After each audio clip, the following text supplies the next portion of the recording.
अल्लाह रब्बुल इज़्ज़त ने ला रहा किताब कुरान मजीद फुरकान हमीद में इरशाद फरमाया व अकीमुस्सलात व आतुज़ ज़कात, आहा, क्या बात।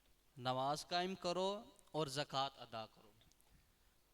तो ज़कात जो है ये अरकान इस्लाम में से है कि क्या बात। जिस तरह नमाज हमारे ऊपर फ़र्ज है, जी जिस तरह रोज़ा हमारे ऊपर फ़र्ज है, जी। जिस तरह हर मुसलमान पर कलमा पढ़ना ज़रूरी है, इसी तरह साहिब इस्तिताअत पर ज़कात देना भी इसी तरह लाजिम है। सुभान अल्लाह, सुभान अल्लाह। तो एक शरई मसला ये है कि ज़कात का इनकार करने वाला, हम्म। फरमाया कि ज़कात का इनकार करने वाला वो काफिर है। अल्लाह अकबर।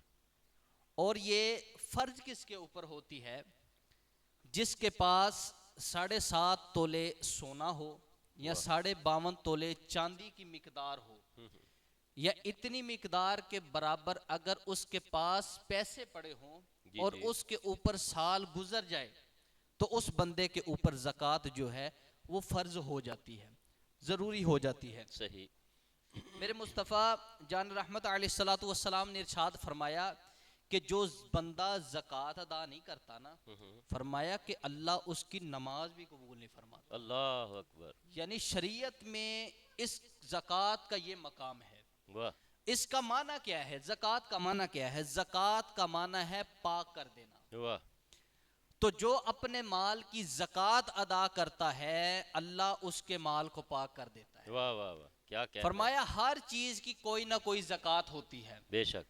जिस तरह माल की ज़कात, माल की क्या है? वो ज़कात है, आप अपने माल का हिस्सा देंगे अल्लाह आपके माल को पाक कर देगा। बेशक। इसी तरह फरमाया कि नमाज का ज़कात क्या है? नमाज की ज़कात ये है कि आप वुज़ू करके अच्छे तरीके से नमाज पढ़ेंगे तो आपकी ज़कात अदा हो जाएगी। वाह वाह वाह, ये जिस्म की ज़कात आपकी अदा होगी। सबसे आसान तरीका। हाँ, क्या बात। ज़कात अदा आपकी ये होगी। क्या बात। फिर मेरे मुस्तफ़ा जान रहमत अलैहिस्सलातु वस्सलाम ने एक मर्तबा ना इसी तरह ज़कात के मसाइल बयान फरमा रहे थे। जी जी। तो यहूदी एक आलिम आपके पास बैठा था, तो सरकार ने फरमाया कि जो अपने माल की ज़कात देता है ना अल्लाह उसके माल को पाक कर देता है अल्लाह और अकबर। उसके माल की हिफाजत करता है। सुभान अल्लाह।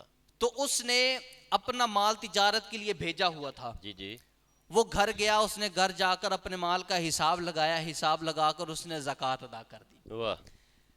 तो चंद दिन बाद उसे खबर मिली कि आपका जो काफिला तिजारत वाला वापस आ रहा था ना वो लूट गया है, ओहो। उसका माल लूट चुका है। उसे गुस्सा आ गया, उसने कहा कि मुझे तो आका ने कहा था कि वो, मैं तो अदब से कह रहा हूँ, वो तब कहते थे कि वो मोहम्मद तो कहता था कि तुम्हारे माल की अल्लाह हिफाजत करता है, तो मैंने तो ज़कात दी, मेरा माल फिर कैसे लूट गया?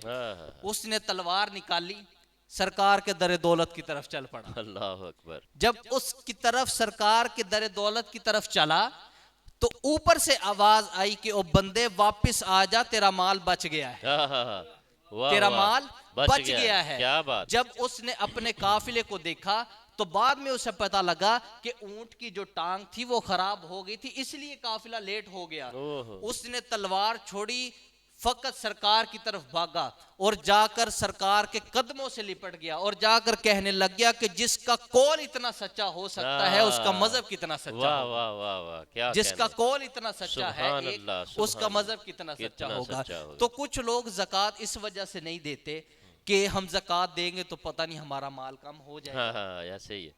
तो ऐसे ही। अल्लाह ने फरमाया कि तुम ज़कात दो। ज़कात का एक मानना है बढ़ा देना। वाह। तो जो ज़कात अदा करता है अल्लाह उसके माल को बढ़ा देता है। क्या बात। तो हजरत उमर रदी अल्लाह ताला अन्हु के दौर में भी ज़कात दी जाती थी। सुभान अब आपने पूछा था कि ज़कात का मकसद क्या है, क्यों दी जाती जी है? जी। ज़कात का मकसद ये है, ज़कात इसलिए दी जाती है कि जो साहिब इस्तिताअत लोग हैं, मालदार लोग हैं, उनसे माल लेकर गरीबों के अंदर तकसीम किया जाए।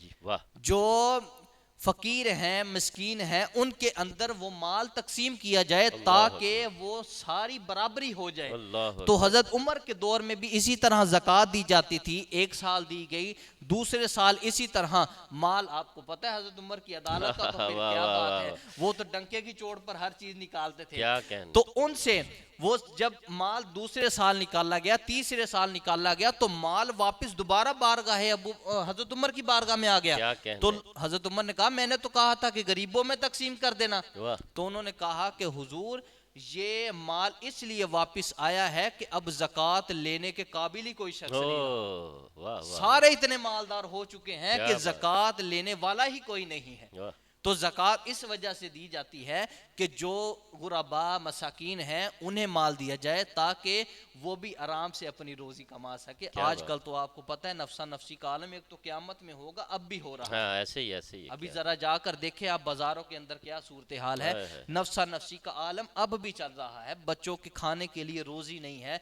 लोग आटे की वजह से लड़ रहे हैं, हाय लोग हाय। अपने बच्चों की रोजी की वजह से लड़ रहे हैं। लोगों को रमजान भूल गया है कि ये अल्लाह ने इबादत के लिए दिया था हाय रमजान, हाय। लोग रोजी की तरफ भाग रहे हैं। ऐसे ही तो ये नफसा नफसी में हमें डाल दिया गया है। अल्लाह मुल्क पाकिस्तान की खैर भी फरमाए आमीन, सुम्मा आमीन। और इसमें अमन और सुकून अता फरमाए। जो ये जितनी मेहनत के साथ अल्लाह के वलियों ने लिया था, अल्लाह उनका साया भी सलामत रखे आमीन। और उनकी दुआएं भी हमारे लिए काम आए। इस मुल्क में अमन और सलामती। आमीन वमा आमीन अलैना इल्लल बलागुल सुम्मा मुबीन। आमीन जी।